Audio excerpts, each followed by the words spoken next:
Okay, so let's talk a little bit about barbells. This is my cheap old barbell that came with my initial old metal weights from Dick's. It's not even really round. If you feel it, it's got an irregular shape to it. The grips are not round. But it was inexpensive, and you know what? I'm not complaining about this thing. I used this thing for years and years and years. You can get strong with this, okay. But what worried me was I started deadlifting, and with deadlifting, you can get up into a lot of weight, 400 or 500 pounds, things like that. And then I just thought, man, what if this cheap ass barbell breaks on me or shatters or does something? So I felt comfortable putting, 2 wheels per side on this thing for bench press. But if I was doing a 450-pound deadlift, this would worry me. It's not well made. It's clearly not intended to be that great a barbell. So I still have it around. I will use it for lightweight. I don't have a problem with it. I've used this thing for a long time. I've done 200 and some odd pound bench presses with this thing.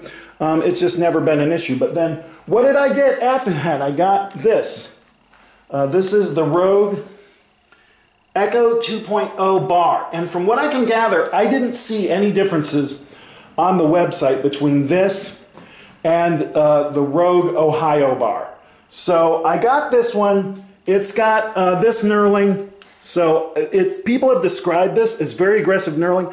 It is, I don't think it is. I mean, this is obviously a personal preference thing.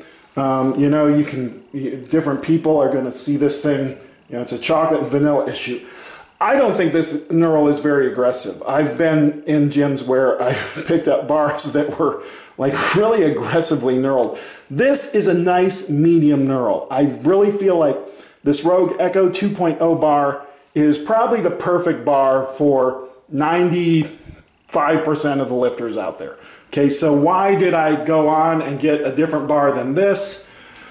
This bar has no middle knurl. So when you're doing squats, there's nothing to kind of grip the middle of your back. So then I went ahead and got the Rogue Ohio Power Bar, which is different than the Rogue Ohio bar. Okay, so this is the Rogue Ohio Power Bar. It's got zinc and then black zinc in the middle, but it has a knurl right in the middle where this thing would go on your back to do a squat. That is literally the only reason that I bought this, okay? Other than that, what are the differences? This guy is like $100 more than the Echo 2.0 bar, okay? The knurl on it, I think they're basically identical. The sleeves, I can't really see a difference in a lot of ways between these two bars. This one has almost no whip. It does not bend at all. The 2.0 bar, just like the Ohio bar, has what's called a medium whip. So it'll whip a little bit, it'll bend a little bit if you put giant weight on it to do a deadlift. I don't know if I'm ever going to do enough of a deadlift to feel the whip on this thing. But with deadlifts especially, like people get hurt and you'll see them, like especially when they do the mixed grip, they'll pop their bicep because it's just an abrupt load onto their muscles if they're not doing a deadlift properly. The whip helps you a little bit with that. This one has no whip at all. Otherwise, this might be the only bar that I would own. So I think if you're only going to have one bar, you probably do want one with this knurl in the middle so that it'll have something that kind of grips the back of your shirt or your back if you're doing squats. But other than that, if it wasn't for that, I would say go with the 2.0 bar. This is less than 200 bucks. After shipping though, Rogue, tax shipping on things, it was over $200 to get this bar. So you can kind of wait for a Black Friday sale, whatever you want. This one, the Rogue Ohio Power Bar, was almost $300. Holy cow, that is a lot of money for a guy like me. So 300 bucks. But I got it because I did want one that had that middle knurl. So now I have two. It's kind of, I'm a lazy person. I like to have a bar in my rack and then one that's on my floor so I'm not moving them around. It's not the biggest deal, but it's just, I'm lazy. When I work out, I don't want things that make my workout even a little bit more difficult. And so having two bars is really nice. I don't know if I would ever buy the Rogue Ohio bar because the 2.0, the Echo 2.0 bar, as near as I can tell, it's the same bar. I can't tell a difference. Maybe somebody out there who has gotten both of those bars can tell me why it would be worth paying $100 more to get the Rogue Ohio bar. I like the 2.0 bar. I think it's great. I've never had a moment where I wish I had something different. And again, the only reason, literally the only reason I got the Ohio Power Bar was for this knurl in the middle. Okay, so do I wish that I had just saved the money and kept my old stinky bar, my old trusty thing that I've just had for years and years and years and years? You know what? I think on this, don't let this stop you from lifting. I think getting a power rack is probably, a really good idea. You might want to consider, doing whatever it takes to get one. I think if you have a barbell, I just hear guys, they're like barbell snobs, and they're like, I wouldn't lift if I didn't have a nice barbell. I've lifted on this terrible barbell for so many years.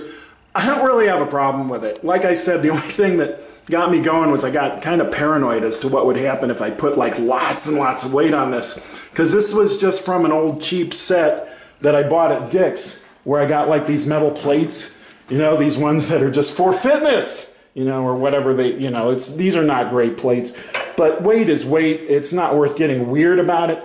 But the rating, I think, on this barbell is probably not very high. They probably don't rate it for a whole ton of weight. But I like it. It works. I'm not a barbell snob.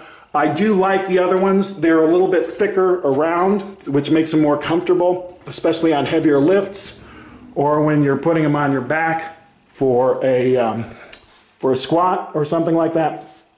So just depends on what your budget is. I think if you could only buy one, it's a toss-up between the Echo 2.0 bar, but again, no middle knurl, and the Ohio Power Bar that does have a middle knurl. So I think maybe if I were doing it all over again, I'd probably just buy this Ohio Power Bar and I'd be done with it. That would be it. This would be the only bar that I would need. A lot of folks say they like the Ohio bar. I think that the lack of the middle knurl, probably, it doesn't have this knurling right in the very middle for when you're doing squats. I think that would keep me from saying that's the one bar you should own. I think it's probably this one, the Ohio Power Bar, which is a different bar than the Ohio bar. So that's my barbell collection. I love all three of my barbells. I think it's pretty hard to go wrong with a barbell. And depending on your circumstances, if you can only afford the cheap one that comes with your first Olympic weight set that you got at a big box store, you can get really strong with a cheap barbell. So I don't think that it's worth letting a barbell be an obstacle on your path to fitness.